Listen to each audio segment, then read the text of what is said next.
அக்கிரமம்.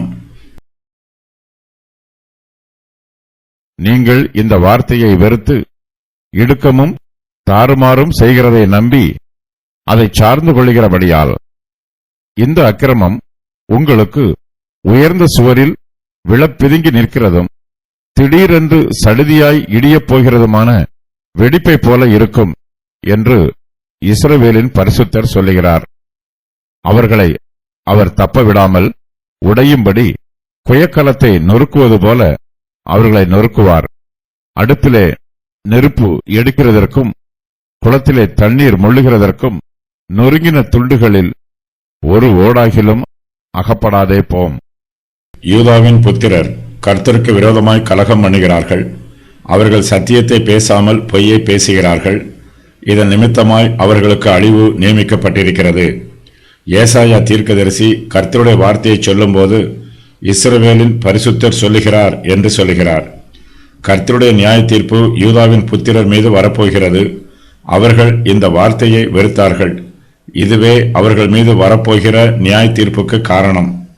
தீர்க்கதரிசிகள் அவர்களுக்கு சொன்ன எல்லா வார்த்தைகளையும் அவர்கள் வெறுக்கிறார்கள். அதிலும் விசேஷமாக இஸ்ரவேலின் பரிசுத்தராகிய கர்த்தர் சொல்லுகிற இந்த வார்த்தையை துணிகரமாய் வெறுக்கிறார்கள். அவர்கள் இடுக்கமும் தாறுமாறும் செய்கிறதை நம்புகிறார்கள். அதையே சார்ந்து கொள்ளவும் செய்கிறார்கள். அவர்களுடைய ஐஸ்வர்யங்கள் எல்லாம் தீய வழிகளிலும் துர்மார்க்கமான வழிகளிலும் சேர்க்கப்பட்டவை. அவர்கள் மற்றவர்களை கொள்ளையடித்து ஏமாற்றி வஞ்சித்து தங்கள் சம்பத்தை சேர்த்து வைத்திருக்கிறார்கள். தங்களுக்கு ஆபத்து வரும்போது அவர்கள் கர்த்தரை நம்பாமல் தங்களிடத்தில் உள்ள ஐஸ்வர்யத்தை நம்புகிறார்கள். ஐஸ்வர்யம் அவர்களுக்கு நன்மை செய்யாது. அது அவர்களுக்கு இடுக்கமும் தாறுமாறும் செய்யும். யூதாவின் புத்திரர்கள் கர்த்தரை சார்ந்து கொள்ளாமல் தங்கள் ஐஸ்வர்யத்தை சார்ந்து கொள்கிறார்கள். தங்கள் ஆஸ்திகளையும் பொக்கிஷங்களையும் சார்ந்து கொள்கிறார்கள். எகிப்தின் ராஜாவுக்கு இவற்றை கொடுத்து அவனுடைய உதவியை பெற்றுக்கொள்ளலாம் என்று நினைக்கிறார்கள். யூதாவின் புத்திரரை அவர்களுடைய ஐஸ்வர்யம் வஞ்சிக்கும். அவர்கள் அதன் மீது சார்ந்திருக்கும் போது அது அவர்களை தாங்கி பிடிக்காது, முறிந்து போகும். அவர்கள் கீழே விழுந்து நொறுங்கி போவார்கள். யூதாவின் புத்திரர் தேவனை நம்பாமல் தங்கள் ஐஸ்வர்யத்தை நம்புவதனால் கர்த்தருடைய நியாய தீர்ப்பு அவர்கள் மீது வந்திருக்கிறது. இந்த அக்கிரமம் உங்களுக்கு உயர்ந்த சுவரில் விழ பிதுங்கி நிற்கிறதும் திடீரென்று சடுதியாய் இடியப் போகிறதுமான வெடிப்பை போல இருக்கும் என்று இஸ்ரவேலின் பரிசுத்தர் சொல்லுகிறார். அவர்களுடைய அக்கிரமம் இடிந்து கீழே விழுவதற்கு ஆயத்தமாய் இருக்கிற வெடிப்பை போல இருக்கிறது. அவர்கள் மணலின் மீது கட்டப்பட்ட வீட்டின் மீது நம்பிக்கை வைத்திருக்கிறார்கள். அவர்கள் தேவனுடைய வார்த்தையை வெறுக்கிறார்கள். கர்த்தருடைய வார்த்தையின் மீது அவர்கள் தங்கள் நம்பிக்கையை கட்டி எழுப்பினால் அவர்களுடைய நம்பிக்கை கற்பாறையின் மீது கட்டப்பட்ட வீட்டை போல உறுதியாய் இருக்கும்.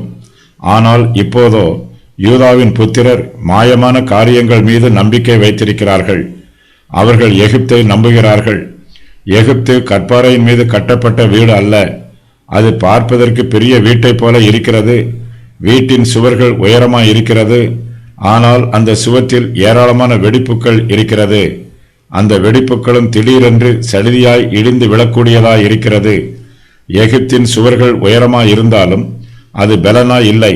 அதன் சுவர்களில் விழுவதற்கு ஆயத்தமாய் இருக்கும் வெடிப்புகள் பிதுங்கி நிற்கிறது.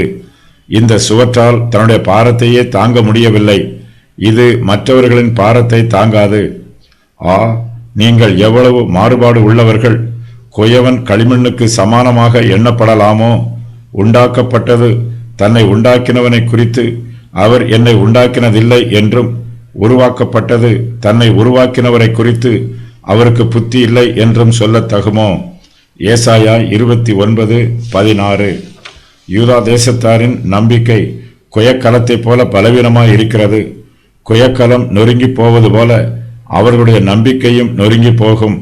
கர்த்தரே அவர்களை நொறுக்குவார், அவர்களை தப்ப விட மாட்டார். கர்த்தர் குயக்கலத்தை நொறுக்குவது போல அவர்களை நொறுக்குவார். நொறுங்கி போன குயக்கலத்தை நாம் பயன்படுத்த முடியாது. குயக்கலம் நொறுங்கின துண்டுகளாய் இருக்கிறது. களமாய் இருந்தது இப்போது சிறிய ஓடுகளாக உடைந்து கிடக்கிறது. உடைந்து போன குயக்கலத்தின் ஓடுகளால் அடுப்பிலே நெருப்பை எடுக்க முடியாது, குளத்திலே தண்ணீரை மொள்ள முடியாது. அது ஒன்றுக்கும் பிரயோஜனப்படாது. நம்முடைய அன்றாட ஜீவியத்திற்கு நெருப்பும் தண்ணீரும் தேவை. கர்த்தரே நமக்கு தம்முடைய தெய்வீக பராமரிப்பினால் இவற்றை கொடுக்கிறார். நாம் இவற்றை கர்த்தரை பற்றும் விசுவாசத்தோடு பெற்றுக்கொள்ள வேண்டும். உடைந்து போன ஓடுகளை நம்பக்கூடாது. ஏசாயா 30:8-12 வரை உள்ள வசனங்களில் யூதாவின் பாவம் கூறப்பட்டிருக்கிறது. கர்த்தருடைய வார்த்தை தீர்க்கதரிசியின் மூலமாக வருகிறது. ஆனால் அவர்கள் அந்த வார்த்தையை வெறுக்கிறார்கள். இடுக்கமும் தாறுமாறும் செய்கிறதை நம்பி அதை சார்ந்து கொள்கிறார்கள். இந்த அக்கிரமம் அவர்களுடைய தலைமேல் விழும். அது அவர்களை அழிக்கும். யூதாவின் புத்திரர் கர்த்தருக்கு விரோதமாக அக்கிரமம் பண்ணுகிறார்கள். ஆகையினால் கர்த்தர் அவர்களை தப்ப விடாமல் உடைப்பார். கொயக்கலத்தை நொறுக்குவது போல அவர்களை நொறுக்குவார். நொறுங்கின துண்டுகளில் ஒரு ஓடாகிலும் அகப்படாதே போம். நொறுக்கப்பட்ட பின்பு அந்த கலத்தினால் தண்ணீர் முள்ள முடியாது. அது ஒன்றுக்கும் உதவாது. யூதாவின் அழிவு இதைப் போல பூரணமாக இருக்கும். பாபிலோனும் ரோமாபுரியும் யூதாவுக்கு விரோதமாக எழும்பி வந்து அவர்களை அழித்து போடுவார்கள். இங்கு கூறப்பட்டிருக்கும் அழிவு அசீரியர் மூலமாக வரவில்லை, நேபுகாத் நேச்சார் மூலமாக வருகிறது. கிபி 70ஆம் வருஷத்தில் ரோமாபுரியார் மூலமாகவும் எருசலேமிற்கு அழிவு வரும். அசீரியர் மூலமாக வரும் அழிவு பாபிலோனியர், ரோமாபுரியார் ஆகியோர் மூலமாக வரும் அழிவைப் போல பூரணமாக இராது. அசீரியரின் அழிவை பற்றி ஏசாயா 36:1-37-38 ஆகிய வசனங்களில் கூறப்பட்டிருக்கிறது.